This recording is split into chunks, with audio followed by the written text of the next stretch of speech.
সকলোকে নমস্কাৰ জনাইছোঁ। আজি মই বনাবলৈ লৈছোঁ পনৌনোৱা চব্জি।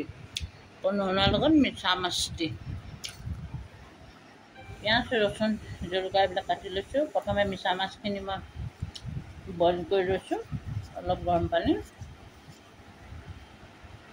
শাকখিনি কাটি লৈছোঁ। তেল গৰম কৰি মিঠা মাছখিনি প্ৰথমে ফ্ৰাই কৰি লৈছোঁ। নিমখ হালধি অকণমান দি দিছোঁ তাতে।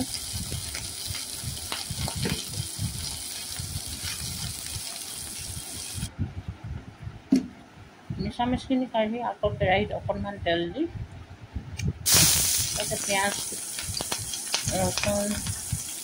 ৰচুনখিনি খুন্দি নিদিব আপোনালোকে, দীঘল দীঘলকৈ কাটি দিবচোন। ৰচুনখিনি ভাজিত তেনেকৈ খাই বেছি ভাল লাগে।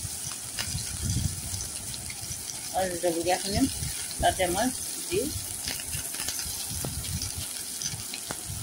ফ্ৰাই কৰি লৈছোঁ। নিমখ আৰু হালধি অকণমান দিছোঁ তাতে।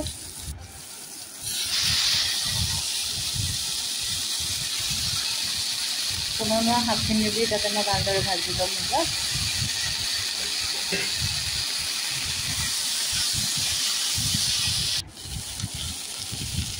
ইয়াত দিছেনে শাকখিনি দিয়াৰ পিছত মই ভাজি ৰখা মিঠা মাছখিনি ইয়াত দি দিছোঁ। এয়া ৰেডি হৈ গ'ল। মোৰ চেনেলটো লাইক, শ্বেয়াৰ, ছাবস্ক্ৰাইব কৰিব। আপোনালোক চোৱাৰ কাৰণে ধন্যবাদ।